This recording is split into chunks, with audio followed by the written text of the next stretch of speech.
According to national statistics, 1 in every 6 women is a victim of rape or an attempted rape at some point in her lifetime. However, not all victims of sexual assault are female. 10% of these are male. WBON-TV wanted to get the stories from the victims themselves and find out more about this issue. This is More Than a Hashtag, Stories of Survivors.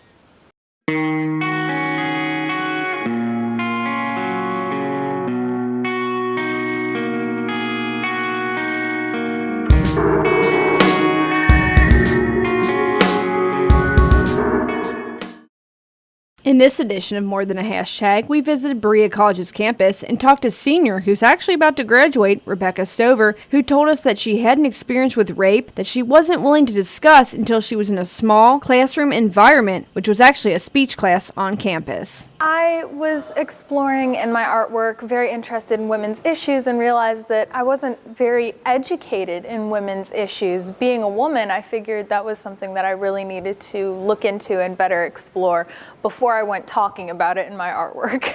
I guess the biggest thing that I've really taken away is that I have a lot to learn about being a woman in today's world, and not just existing as one, but really making a change and making a difference and understanding how to change the world around me. So how to be an active participant in what's going on instead of just a bystander that's allowing things to go on. We were just discussing in our class today about the Me Too movement and about how it manifests itself in different ways, and how it may be manifesting on our college campus or not.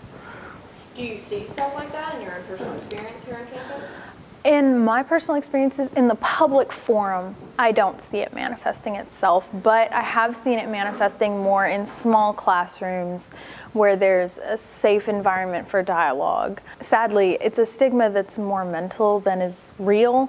It's this fear that when you come out and say something's happened to me, that you're going to be labeled with this, permanent stain of some kind, that people will no longer accept you, that people will see you in a different light instead of accepting you and trying to heal you. The first time I was able to really come out and talk about my sexual assault was in a very small classroom. It was actually a speech class, and we were asked to write a personal speech. And we had developed this very tight-knit community. Everyone had come out and become very personal and become more like a small family in this speech class. And I was able to write my speech and go ahead and speak about, this is my experience. I was assaulted. I was raped. Here's how I'm dealing with it. Here's what I'm going through.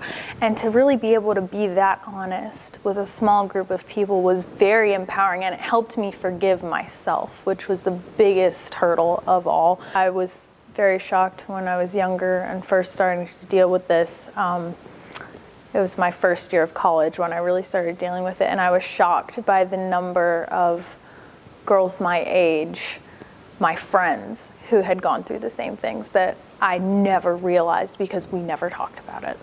Don't be afraid of it. Find your voice. Find yourself first. Heal yourself.